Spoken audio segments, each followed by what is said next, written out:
So welcome everyone. Good evening. I'm happy to be here for our 10th annual DifferenceMaker DCU Manning School of Business Innovation Contest. So welcome everyone again. I'm Associate Dean of Undergraduate Programs, Amit Devkar, and in my role, I'm supporting students and faculty on a variety of different issues related to advising, student success, enrollment, retention, all the fun stuff.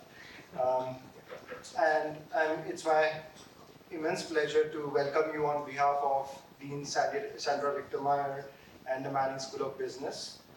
I know that Dean Richtermeier would have loved to be here, and she cannot do so with her family issue that she is currently dealing with. But she sends her best wishes for everyone, especially the student teams who are participating, and wishing them good luck.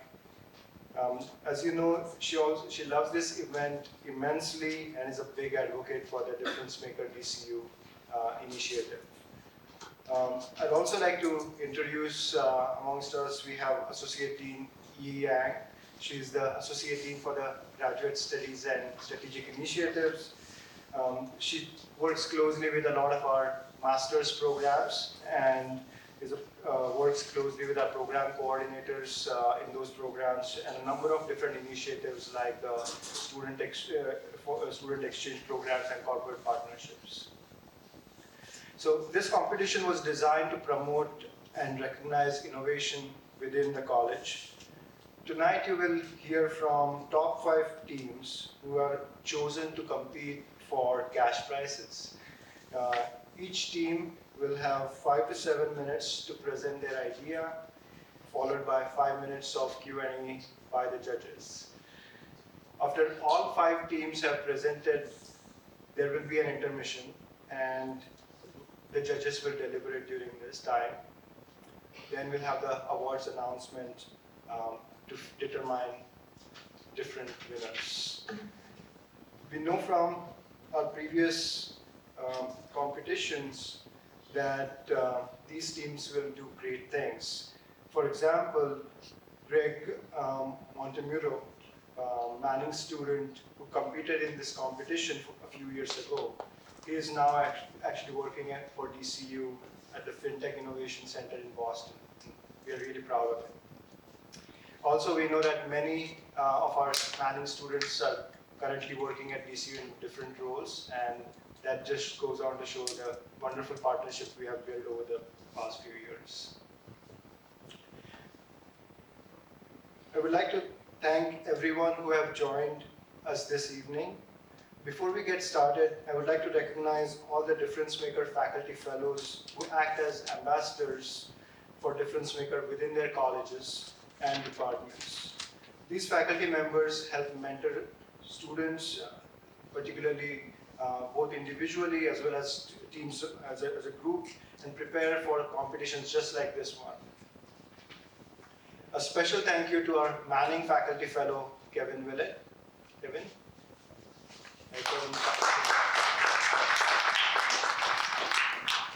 I would also like to thank the team behind this event for their efforts and hard work. We know we have a great leadership in Holly Lalos. She's not here with us, but she's the program director of the RISC DifferenceMaker Institute. David Vattalaro is the RISC DifferenceMaker fellow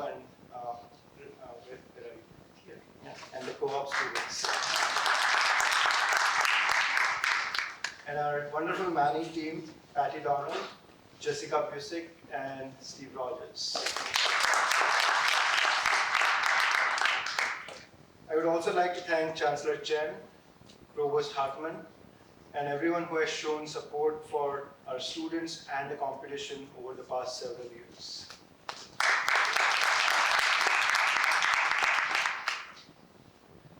This event would not be possible without the support of DCU, who sponsors this event, meets with the students, teams one-on-one, and much more. I know this is a very time-demanding and requires a lot of work, and we truly appreciate this relationship. A special thanks to Thomas Demura, He's the Innovation Manager at DCU. What a wonderful title. I wish I had that title, Innovation Manager. As well as all our supporters from DCU who have worked with us throughout the years.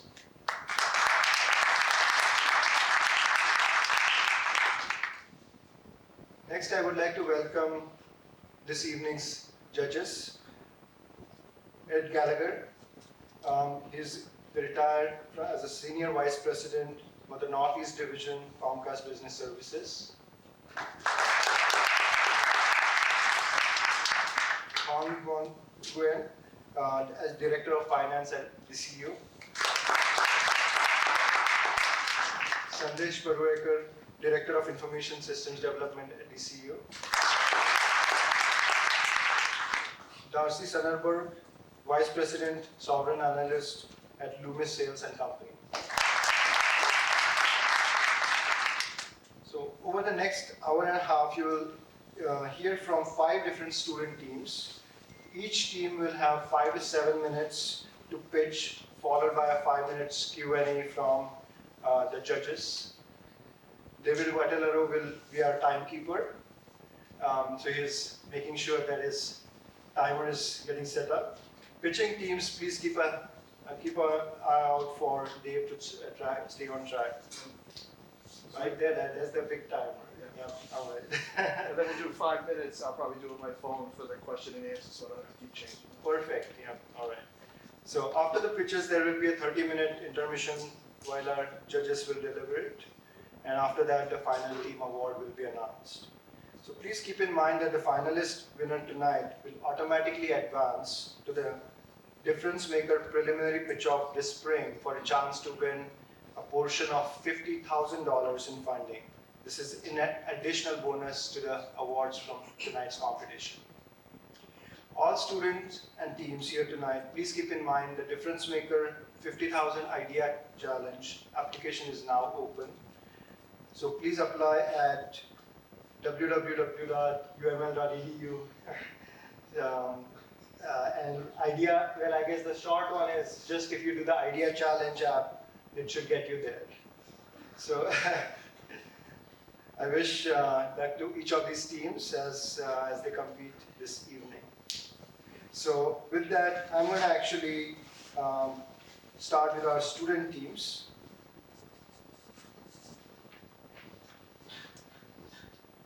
So I don't have a slide on that, so I'm going to go ahead and welcome our student teams.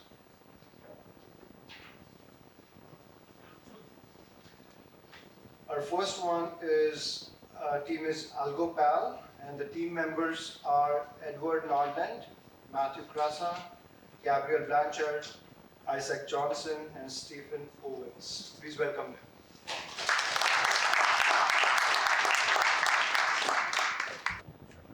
So I'm Edward Nordland. I'm Isaac Johnson.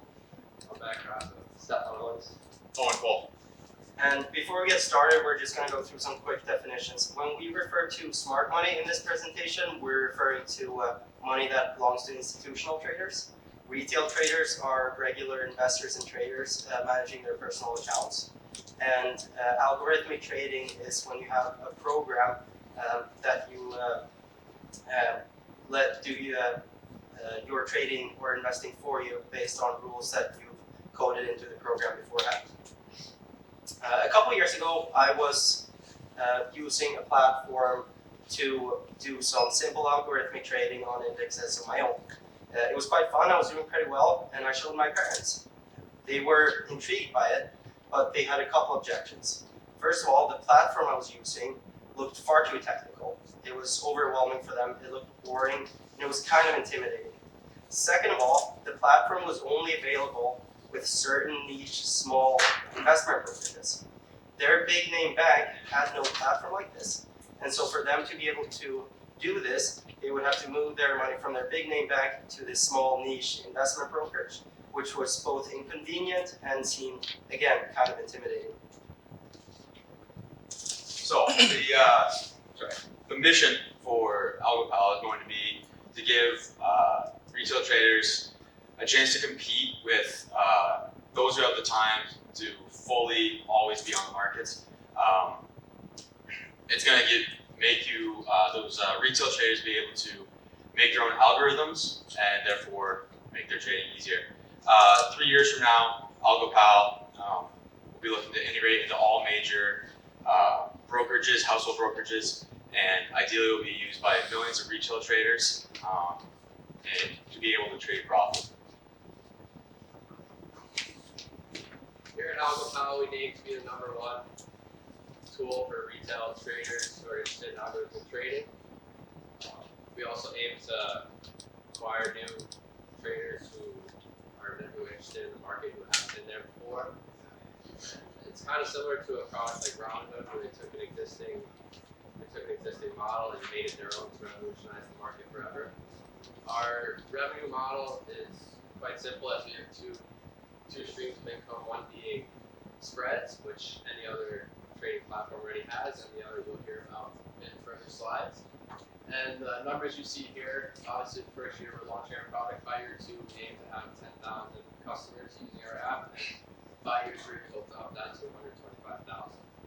And obviously a problem or a concern with launching a product like this would be to gain legal permits and to get the funding from big corporations. The product is a trading app or website that will bring together those experienced in coding or trading in general. And kind of the idea is the experienced traders or coders can sell a program to the buyers, and that's where another potential revenue can come in through the commission fee on the sale. We are trying to make a tool for current algorithm traders and trying to expand the customer base. Targeting retail, you mentioned the history of actually investing or trading. 17 million potential users, and by year 3, we're aiming to get 1% of that. There are 2 current platforms that does a similar thing. Those are MetaTrader and Pro Realtime. They're great if you know exactly what you're doing. The problem is that most regular people don't know exactly what you're doing. And so we are trying to gain users that have not been in this before and give them the tools to succeed that MetaTrader and Pro Realtime don't. We're making a graphically appealing product, etc. Another potential competitor are the AI programs that have recently popped up and tried to market themselves toward retail traders. First of all, they are often quite expensive. And second of all, the problem with those programs is that if everyone runs the same AI program, you inevitably lose the market edge, meaning that the more people use those programs, the less effective they're going to be. To bring a project like this to the market, startup funding is required. We are looking to invest our own money and potentially use money from a project like this to get patents on certain parts of the product that we believe are proprietary. And we want to create a working prototype that we can bring and showcase our concept in a seed round. How much money exactly we would look for in a seed round is hard to determine right now. Timeline would look something like this. Q1 would be about raising capital. Q2 through 4, we want to build the product, establish those crucial partnerships with the big name brokerages. By year 2, we want to do a soft launch of the product, update it based on feedback from customers. And by year 3, we would like to have AlgoPal marketed pretty heavily towards our targeted customers. Thank you very much for your time today, and we would be happy to answer any questions you may have.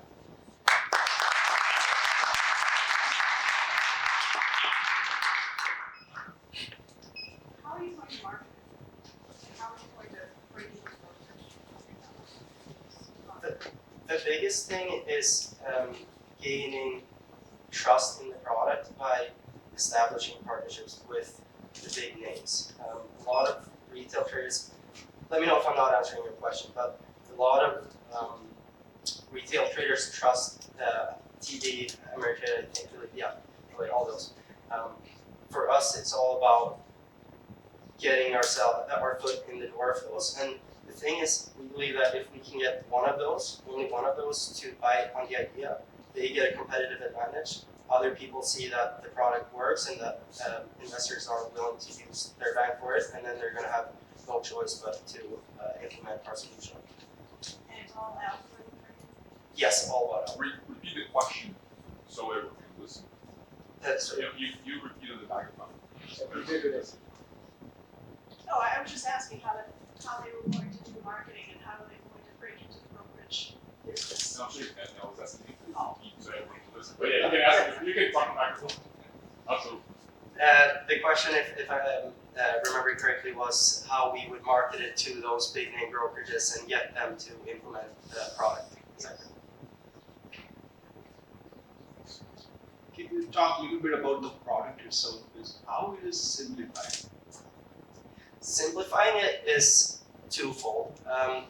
The big thing for people without coding experience, they may see algorithmic trading and have no clue where to start. For me, it started with seeing open source code online, seeing copying and pasting, basically backtesting and seeing what could be successful. For us, it would be all about having a fully integrated marketplace where you can have experienced algorithmic traders release their code, and a new consumer can see that code, see if it has been profitable in the past, and buy that right in the app, and then plug it into their account right away. So that's the start of it. The second part of it is having a tool where customers are able to build their own automated programs without having to do any coding. So it's essentially making a language where you can, from drop-down menus, etc., create your own algorithm without having to write any code. And then potentially in the third step, later down the line, they might be able to write their own code. But those two things are the primary things to simplify it. And do you have to get any specific licensing agreement as part of using their code? So the idea is that experienced algorithmic traders would be interested in selling their code themselves. So it's in their own interest to sell it for risk-free income for them. So they're licensing the code to buyers of it for risk-free income on their side, and the retail traders who want to try it out buy it for a set amount and plug it in for risk-based income, essentially. So, in this day and age with the invention such as TikTok, right, this notion that, double, triple invention is out there, right? You talk about financial education program.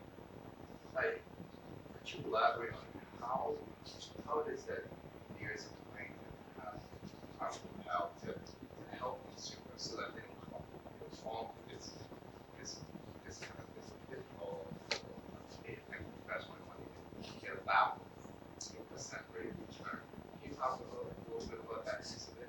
It's a really good question, actually, because especially with algorithmic trading, there are certain parts of the community that believe that 100% annualized returns are sustainable or realistic. They're obviously not.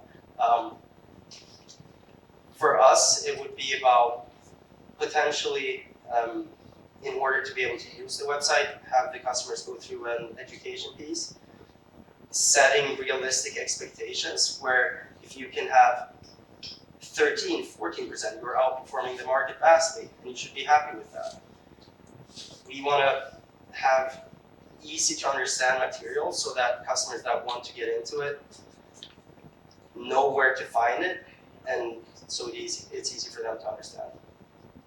Thank you. You mentioned AI. When you think about your competitive positioning, especially you mentioned AI, the fact that you think it's broad market adoption, that cookie cutter approach will have a negative aspect of it. But AI is advancing so quickly. So when you think about in 3 years, what your market plan with AI advancing, how do you think that will impact your business? In my mind, and naturally I could be wrong, AI that have a great edge is always going to be more expensive because they're going to demand more resources from a big company to develop that AI than a simple rule-based program by a small consumer who has found an edge in the market is going to be. So the AI programs are never going to be able to compete on price, and you're also going to have the problem if you want to invest in an AI solution, that it's not necessarily going to be scalable in the same way, because if you have 200,000 people running the same machine for you, then you're going to lose that edge pretty quickly.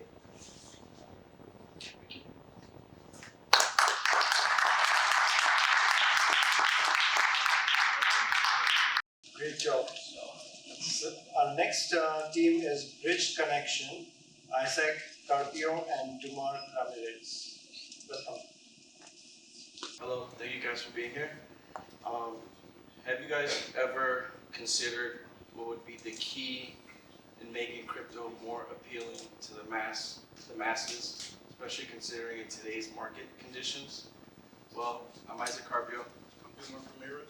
And together we founded Bridge Connections, bridging the world of finance. So what Bridge Connections does is initially allow cryptocurrency users to attach their wallets to our platform, and what they can do is initially buy stock with their cryptocurrency in bulk in the matter of minutes, rather than a couple of days using a traditional ACH transaction, thus reducing the risk of a market decline.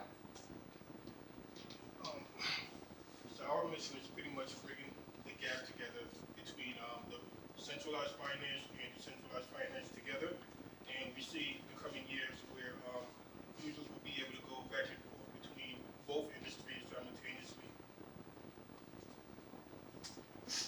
So the problem here is that with a traditional ACH transaction, it usually takes a couple days depending on the amount of money you're transferring. That is way too long for users, and with that happening, the stock price can move within an hour, minutes, and users and investors can lose an opportunity to make gains on their investments. So the solution we came up with is being able to eliminate the use of using the ACH system and replacing it with ours, which will pretty much make it much easier and faster for users to go back and forth between the brokerages together, and potentially having them not losing any risk of cash, and also risking the volatility of the stock going up higher and higher. So if they decide to buy it today, then they can get it at the price they initially see it. While if they use the ACH, then tomorrow it's not going to be the same price as it was yesterday. So the product service that we're planning to do is pretty much, we will be the BC where we connect your crypto wallet, which in this case is Coinbase, and will allow you to connect to your Coinbase account or whatever brokerage account you have to kind of just do that transaction with a timely fashion. Would we require new technology? Probably not. Maybe just a change of system. And we're going to be different by just being able to be faster and more convenient than the traditional ACH that we will be competing with. So for market analysis, there's roughly about $1 trillion of millennials' money in the stock market, about $856 billion in crypto globally. We like to target roughly around 700,000 users to start off with, and 15% is our penetration rate over 5 years. Funding that we will be required to get will be $500,000, and we plan on getting that funding is through family and friends, doing more pitch competition, crowdfunding, and then once we get to that level where we could create a prototype, then we could put it to the mass and then just start raising money from angel and venture capital. So for Bridge Connection milestones in the year of 2024, we would like to have a finalized product and have our product launch. By 2025, we would like to anticipate at least 7,000 active users on our platform, which is roughly 1% of our total market user. In 2026, we would like to see a growth of 5% within our platform of active users and have some software updates, getting feedback from users and employees. In 2027, we would like to have an anticipated 10% of user growth on our platform, and also launch a web-based platform for more active traders and users, and continuously updating our platform and just getting feedback from our users and employees. And by 2028, we would like to successfully reach our success rate and our revenue goals, and having new users join our platform daily. So here is a depiction of our revenue, explained by the active number of users over a couple of years, 1 through 3. Year 1 would be 7,000 users. Year 3 would be 70,000 users. And we anticipate our users to transfer money within a specific amount. So anything over $10,000, they would get charged a 0.7% fee. Anything under the $10,000, they'll get charged a 1% fee. And anything under $1,000, they get charged a 2% fee. So there's a little spreadsheet there, as you can see in year 1, there is 70,000, 105, 190,000. Those are the potential revenue markets. And here in the series is by the year. Year 1 is the blue line, series 2 is the second year, and series 3 is the third year. As far as competitors, we look at them more as a partner instead of a competition, because as you know, there's no currently platform that's doing what we're trying to provide. So we think the best thing to do is to kind of combine the two markets together, where we can have the user just come and just make that instant trade. And that is it. Thank you. Thank you.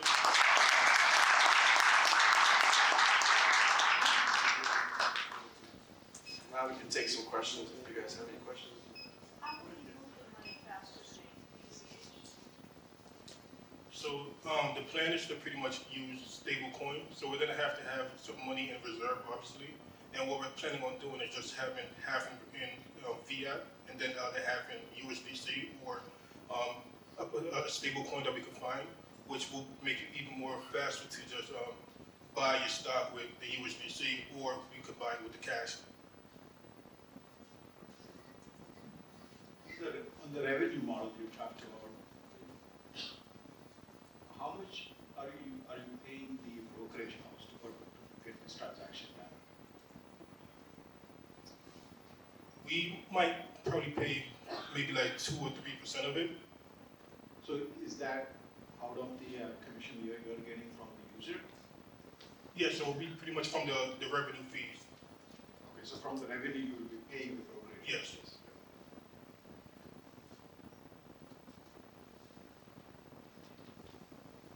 So a couple of questions for you guys, right? One of the things that came to mind was, you mentioned bridge connection. The value here is that you'll be able to attach it to the wallet, use it for example to buy, say, right? It seems like the value proposition here is delivering speed, right? Yes. Often, as we increase in speed in terms of payment settlement, it comes at an expense of, maybe bypassing all control measures, right? So, in the economy today, a lot of institutions are facing tremendous fraud that's happening out there. Can you kind of speak about, what are the measures that you guys are thinking that you would put in place to protect your consumer that uses your platform?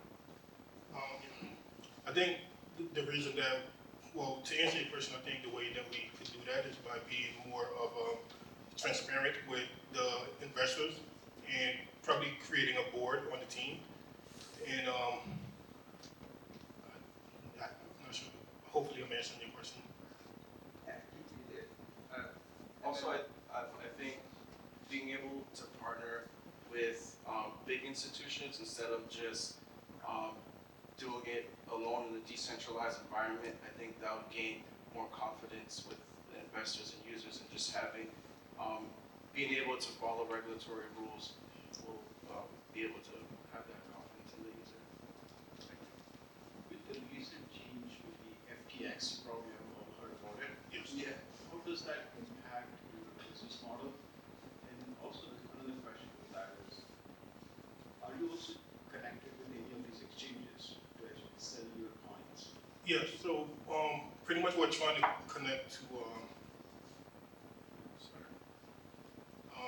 like Coinbase, Crypto.com. All And- of them? Yeah, if we can, yes, for sure. And then also being able to connect with Robinhood and Webull, E-Trade, and platforms like that. So that can make it much more easier to just transfer the money instead of like having to send it into your bank, which could potentially take a few days to get it clear and buy the stock of your choice. You mentioned in your marketing analysis that you broad millennial market, some of your users. You specifically mentioned dialing that down to 700,000. So tell me a little bit about your analysis. What is that archetype of customers that you're going to focus your marketing attention on? So for now, we just want to focus our market attention on millennials, and how we got 700,000 is by taking a small percentage of millennials trading in just the stock market, and taking a small percentage of millennials trading in the crypto market. And we added those two numbers together, and we got 700,000. So we kind of want to start off with a smaller number first to gain traction, and then once we can gain traction and confidence by our users, we believe that older generations may follow suit. And the second question is quickly, given the implosion of the market, Yeah. it's good night to be up there. Yes. How do you use that to your advantage? So your positioning statement, why would I feel good about working with you guys on your product? So I think the issue with what's going on today, especially with like FTS, is FTS wasn't really transparent with their business, and I think the benefit that we're having is that we're not just saying just go on decentralized, but also noticing the advantages of having a centralized power to be a part of the team. Because the thing is, decentralized like FTS, once the company go belly up, there's no insurance for the users to get. But if something was to happen to a bank or Robinhood, then there's a sense of security with the customers when it can happen. They'll know that they'll have some type of insurance to come back to them. So we think that the best thing to do is to find a way to connect the two together, so that way we can use the technology from decentralized, but have the trust and the security from the central finance powers.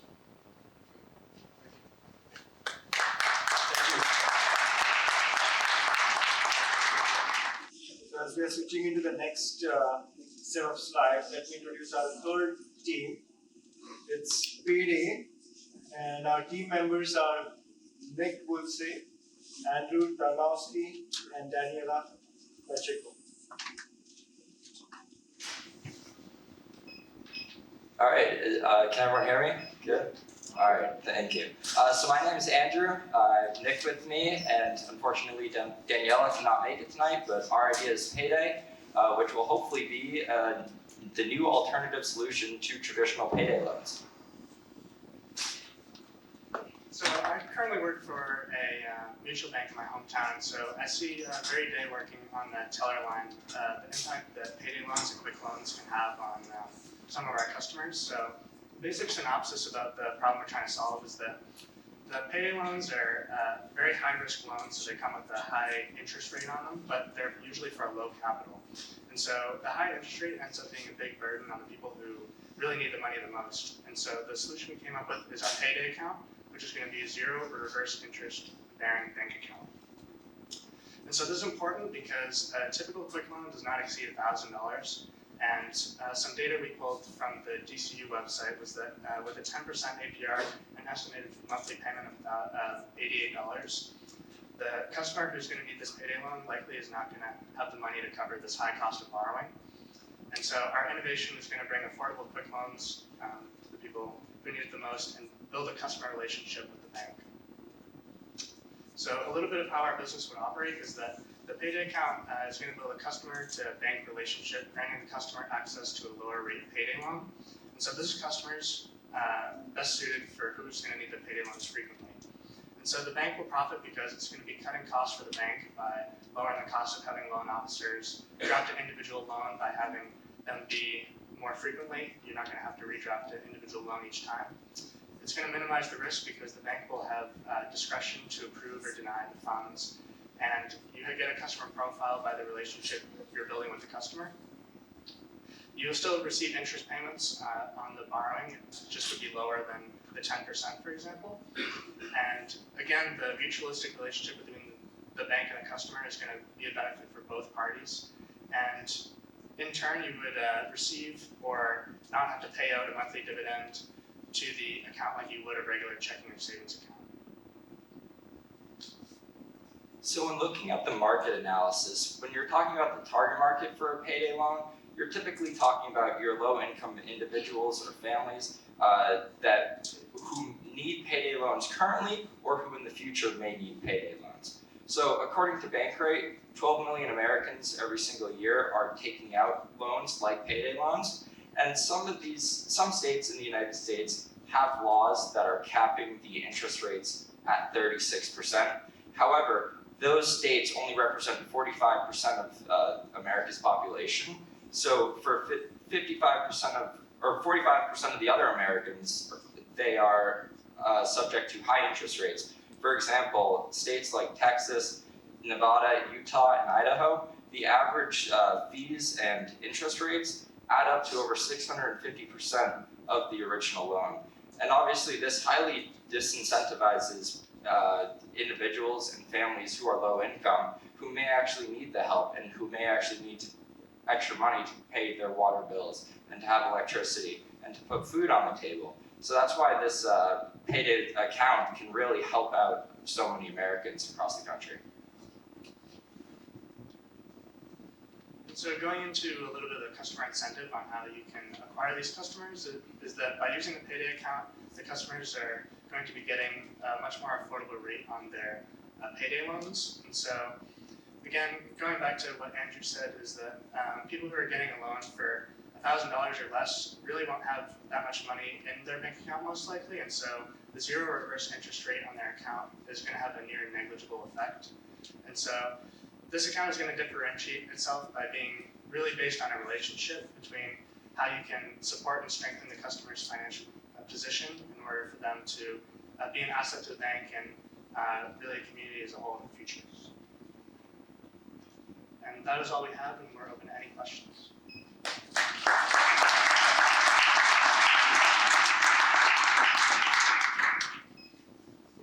How do you guys make money? So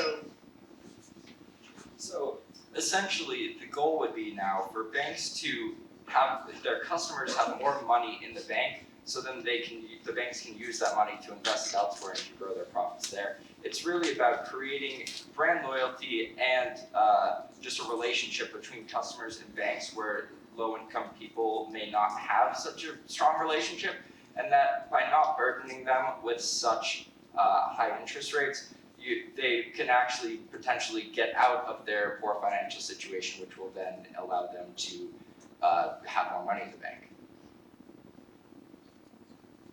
So, one reason for high interest rate, right, 10% you mentioned, is because of also the risk associated with it.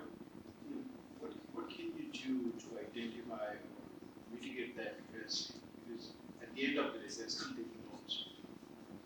Right, so the main goal of the account is we definitely understand the risk of why that is the high rate. And so in turn for lowering the rate, we would provide the cost elsewhere. So by cutting costs for the bank by not having to redraft the loans and still receiving interest payments, or if it was a reverse account and not having to pay a dividend or receive a dividend based on their account. So by the money you save, use that margin as the difference between the account you cost or you give to the user and the amount that you would otherwise give to somebody else. I understand, you know, how the bank is saving money, they're outsourcing essentially some of their loan officers to your firm. Are you getting paid on the differential or some interest differential between the traditional payday loans and what these banks can now charge? How do you get your piece of it?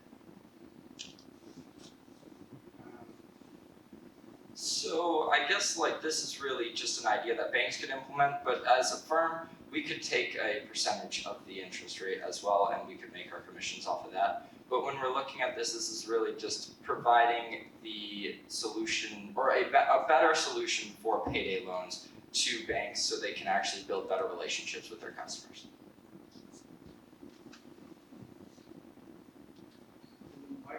My question would be the same thing as what has been kind of asked from my colleagues here. So, you know, there's definitely a village offering side of things, right? Because we're trying to save customers from vendors, by not trying these lenders, right? So going with the example that you gave about the 10%, right?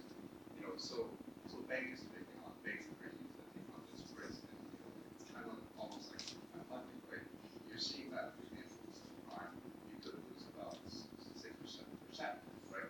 So then on top of that, when you factor in cost of funds for a financial institution, then on top of that,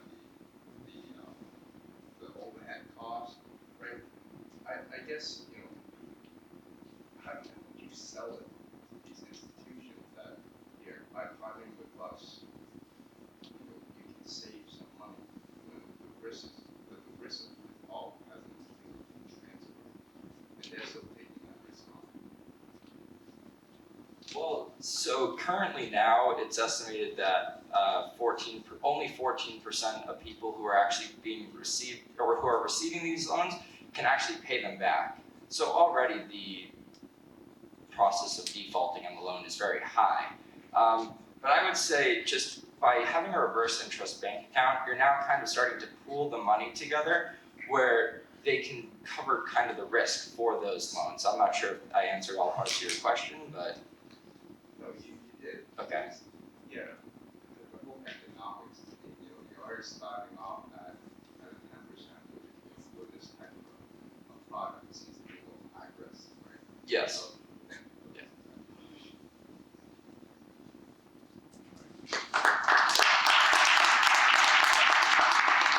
Next team is inspired by our Manning School of Business home, Pulicino Town Business Center, or they call it ETB, private teller booths. So let's welcome team members Nicole Shanket, Sharon Banks Obenor, Jesse Kachko, and Mustafa Belakhat Alibda.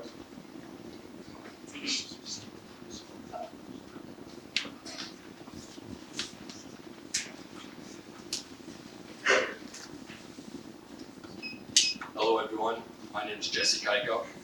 I'm Sharon Banks. I'm Nicole Shankat. We're glad to be here tonight and grateful for the opportunity to speak to all of you. We came up with the idea of an artificially intelligent operated private teller booth. We believe this private teller booth will provide a value for the customer and the company. But first I'd like to paint you a picture. You're a small business owner, it's a Friday afternoon, you have to rush to the bank.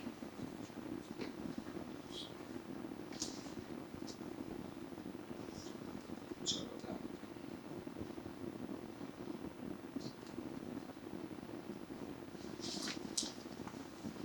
So I want to paint you a picture. It's a Friday afternoon, you're a small business owner.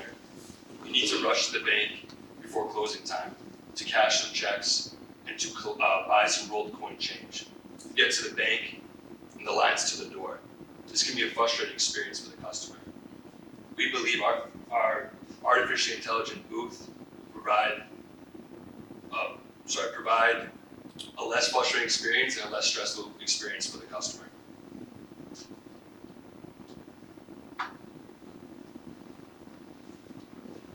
So as a fellow banker myself, who's a proud member of Santander, we can all in fact testify that there are several things that we hate about the bank.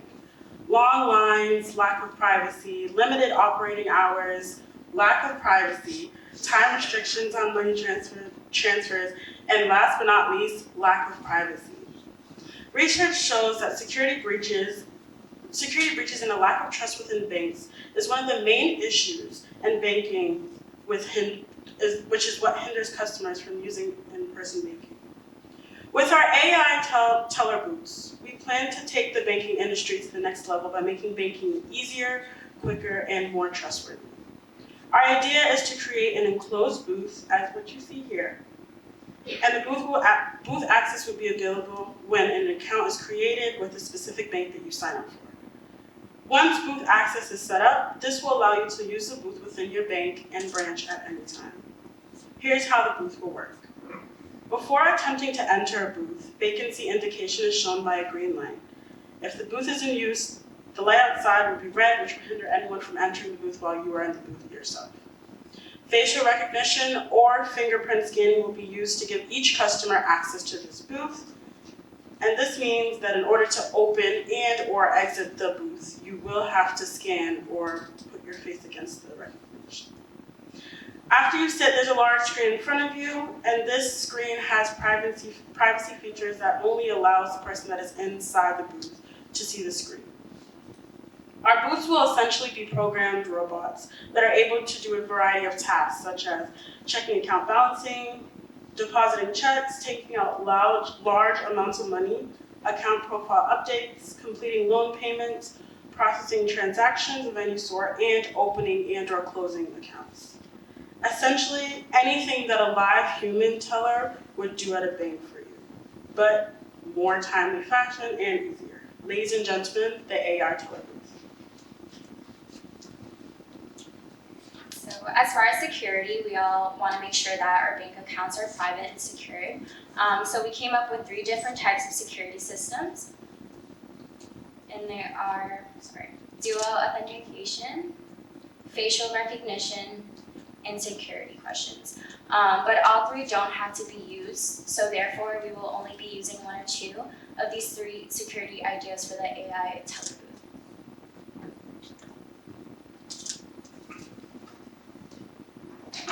So there are 3 value points for the customer from this idea: privacy, convenience, and a sense of security.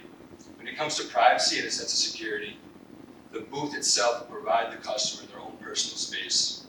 They'll have comfort and ease with soundproof doors, and this will give the customer an experience that they trust and that have ease and don't feel stressful.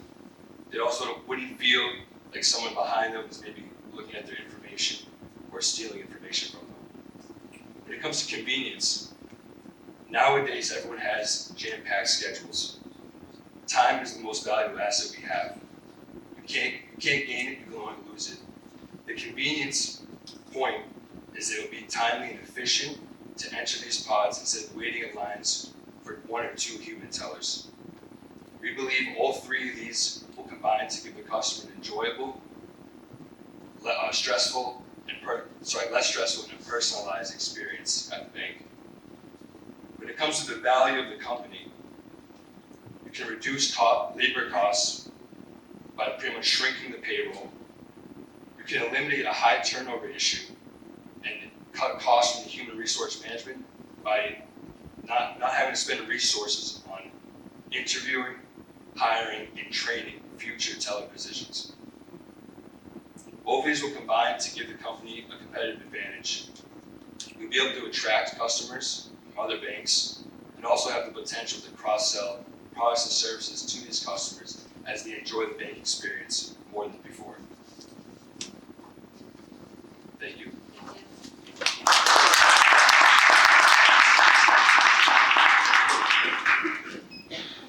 What is the cost of setting up this structure versus the cost of a teller? So I looked at the cost just of the individual pods of an office pod. You're looking at $5,000 to $10,000. That's without the AI technology installed. A human teller, I believe, makes around $50,000 a year, $40,000 a year salary.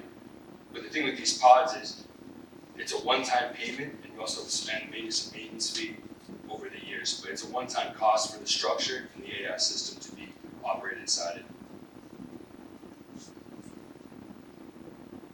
So you talked about the convenience and the limited bank hours. If you're putting the pod so that it's available 24/7, most likely you put it outside the bank of where the ATM machines are. That's like limited space. Looking at the size, how do you able to fit that into that small space? So I would only have them during operation time. I would have them made into the actual booth. Where the human tellers are, I would put the pods into those booths, maybe 5 or 6, depending on the size of the bank. Maybe get 5 or 6, and then maybe even more. So to expand the hours of the bank then? I'm not really focused on the hours of the bank. I just think sometimes the long lines, the lack of human tellers behind to be able to get those lines moving, and the wait times. If you have only 2 tellers compared to 5 or 6 pods, those lines are going to move quicker and be more convenient for the customer.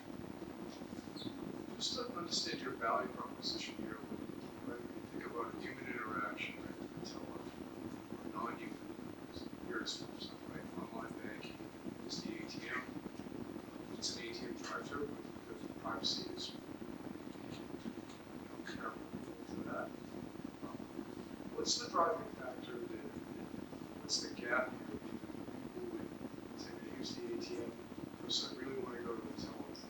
What's the gap you feel that in between spaces actually people from going to the teller? When there's an ATM available that they can use. That's a great question. I think that the main gap that would drive people to go more towards the teller booths would be just the different aspects that the teller booth can give that makes it more so human-like. I know that we've all been frustrated at an ATM where it doesn't exactly do exactly what you want it to do because it's limited and they're expecting you to go into the bank and do things such as pay off loans or deposit big amounts of money within your account. This teller booth can perform all of those things that a normal human teller would perform that an ATM cannot. So same with the AI function, you're gonna be able to do virtually everything teller can do. Yes, exactly.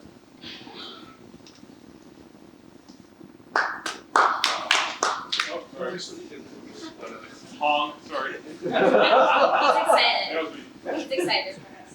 So with so many banking transactions with the online now, where banks are having this really hard discussion of this physical brick and mortar branch, right? So I guess my question is about your company, right? How many booths are you anticipate that you would be able to sell to the banks and credit unions out there that are really scaling back on their physical presence and more, leaning towards on the more online platform? I mean, I think even with 1 or 2 booths in a small location, maybe, 1 or 2 booths in a small location, I think that would still increase the customer experience. I believe that just sometimes they're frustrated with dealing with the tellers, dealing with the lines, even small businesses that have to almost come every day to make these cash deposits, to get the rolled coin change for the registers. It's tough to have to wait in lines, and I believe they're still going to have to, small business managers are still going to have to come in to the bank, to a physical location, to make all those business transactions. Just to go off of what Jesse said, I think that our invention or our innovation is more concerned about the convenience and whether that means having 1 or 2 booths or having 3 or 4, this still kind of cuts the time that normal banking would normally take up in half, which would essentially bring more business into the bank by itself. Thank you.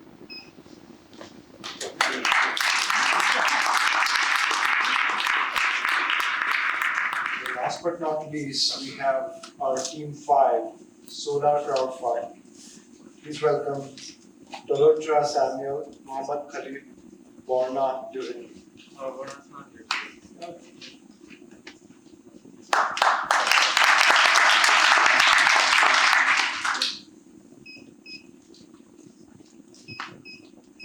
Hi everyone, my name is Samuel and I'm a grad student at UML. I'm studying solar energy engineering and I'm here to present you Solar Crowdfund, which is a crowdfunding platform for large-scale solar project. So there's two problems with solar panels. The first one is that they're very expensive to build, and I'm talking the scale of millions of dollars for the large scale size. And that also leads to the second problem, which is it takes very long time to get return on investment. I'm talking in this tiny scale of 5 to 10 years, and that makes investors unwilling to invest in this project. And the second problem with solar panels is that they don't work everywhere. It has to be a place where there's a lot of sun, and it's not going to work on everyone's roof because it has to be in a specific pitch angle. Sometimes there's a lot of snow. And what about the renters and people who need this? They can't install solar panels because it's not their house. And when in America, we are trying to shift to clean energy. Did you know that 940 million people in developing countries don't even have access to electricity? If we solve this problem of solar panels, imagine how many lives we can impact. And we're not impacting only people, we're impacting the environment. Did you know that we are at the verge of depletion of fossil fuel? We rely on it so much, and it produces greenhouse gases, which contribute to global warming. And only 1.6% of energy generation in America is from solar. It is clearly a problem. So to confirm the problem, we went to a solar farm and talked with the CEO, CFO of this one, and he explained us the challenges of installing a solar panel. The number one problem that came up was it was so hard for them to secure the $22 billion to fund the 1.6 megawatt solar plant that we were visiting. He also told us that he was unhappy that it's going to take 8 years for them to see a return on that investment. And the people who are going to suffer the most from climate change are the next generation. And we've seen countless of them being part of environmental activism. And did you know that by 2030, there will be 26.4 million electrical vehicles in the road in America alone? The need for solar energy in mass adoption is clear. So this is where we come into the picture. Solar crowdfunding is a platform that allows people, individuals like you and me, to invest as little as $100 US into large-scale solar plants. So the joint contribution will be used to fund the expensive money we need to fund these kind of projects. So this is how it works. When the investor invests in the crowdfunding campaign, we are going to partner with grid companies in a concept called power purchase agreement. So this concept is an agreement between us and the grid company where we agree of a set price to sell the energy during a long period of years, say 20 to 30 years.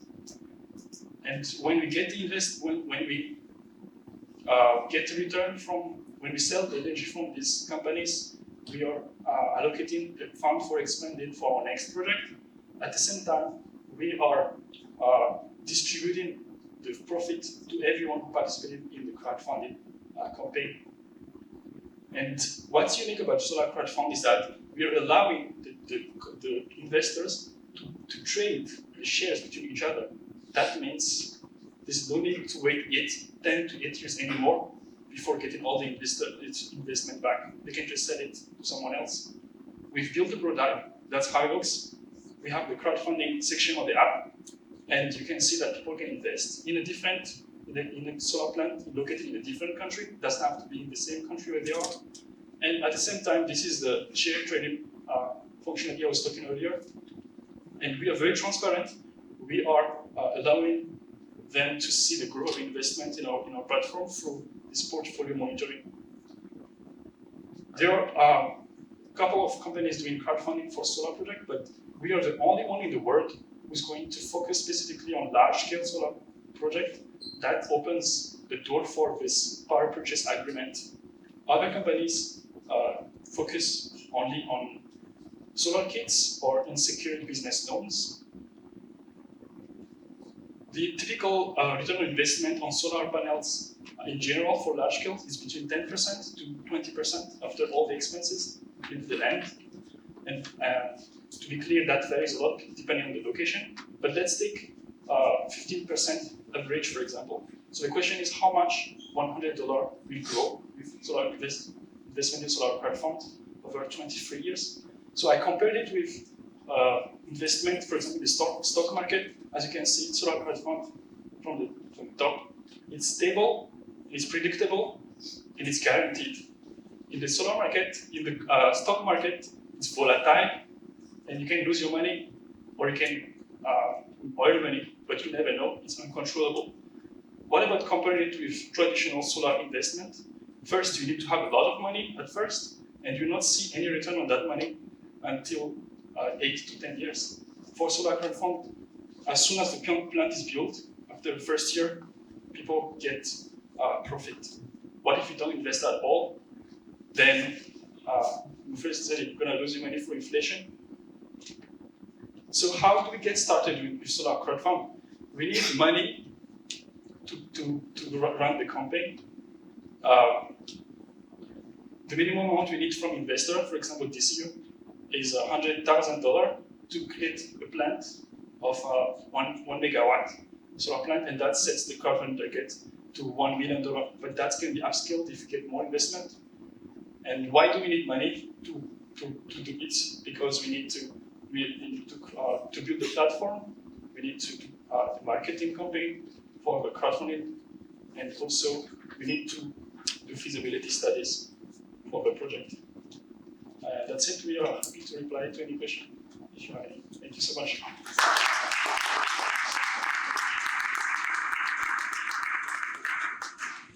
So, a couple of questions that comes to mind.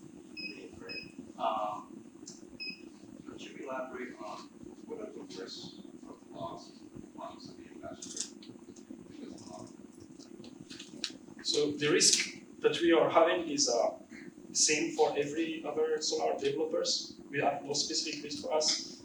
It's for example, natural disaster, fire, theft. What we are going to do to mitigate that is what the industry is currently using. They're using insurance and supplier warranties. For solar panels, generally comes with 25 years warranty. Can you elaborate? You mentioned that there's a guarantee return to investor. Yeah. Can you elaborate on that guarantee? Sure. This is the power purchase agreement model. So basically, when we build the solar plant, we call independent power producer, and we are partnering with a grid company.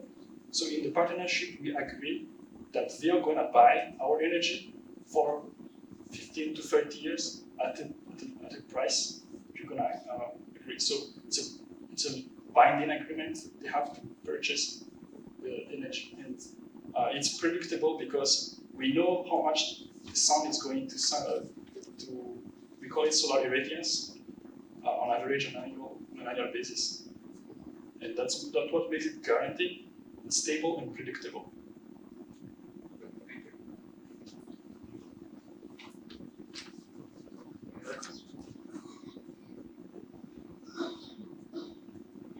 Your impact with described servicing you for the industry. So you showed a slide earlier where both the solar farms and the individual consumer, the biggest concern is the price, right?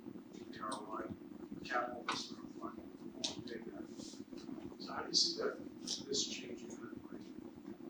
How does this drive the market to go to increase more solar for more consumers? Yeah, exactly. On one of our slides, you could see that we ran the numbers and saw that we have the highest ROI in India, where it's cheaper to build the solar panels. So we want to expand the reach compared to our competitors. So you could invest in a project in, say, Madagascar or India. You can see returns back in the US, which would allow you to tap into those developing markets that really need that energy. And the fact that we have an app will also open those developing countries to be able to contribute their capital as well.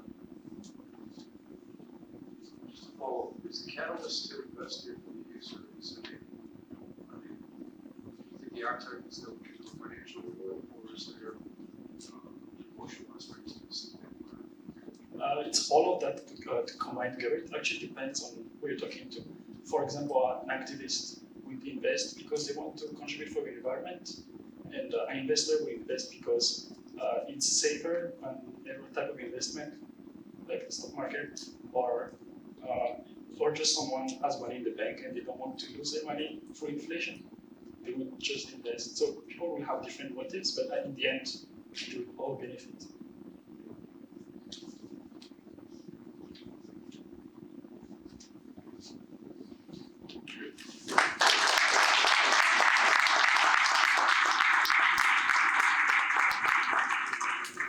Great job to all the teams that pitched this evening.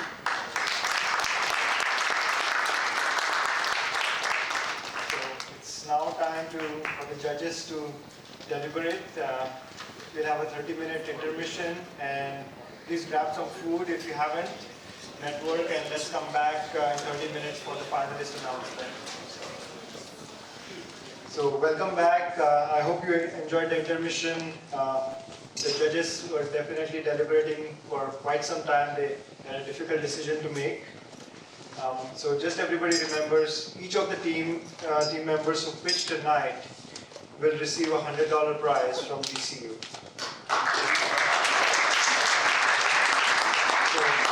So in some sense, everybody is a winner, and we definitely think so because I think all of you did a great job pitching your ideas. And so now for the finalist team announcement. This team will win $500 for each team member. And so that's going to be given by DCU Thomas Demura. So now let's listen to who's the winning team member, winning team. So our winning team is team number 5, the Solar Crowd Fund.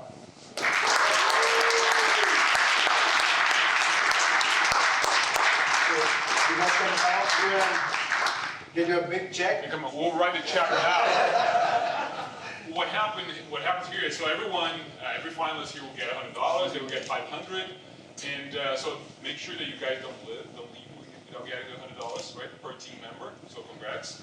And I'll tell you, as Amit mentioned, it took a while, right, for us to deliberate. The judges did a great job looking at all the different aspects from innovation to presentation, feasibility, market analysis. So all the different research that you guys have done, great job, awesome. So if we could have, a few of you would be winners, but it has to be one winner. So in the solar crowdfunding, they did a great job, and I think they combined different aspects as well. And think about this. This is technically a fintech innovation contest, right? And if you think about it, right, solar crowdfunding, yes, it's still related to the finance because you're crowdfunding a project, a business, and you're helping people to invest into something and to get maybe a return from something. At the same time, they also did a great job thinking about the energy, renewable energy, and the climate issues and different things. So again, congratulations to you guys, congratulations to everyone for presenting, and I wish that if you're going to be here soon next year, please, you can submit another idea, and you have another chance next year. Sounds good? Thank you again, and we'll be right back.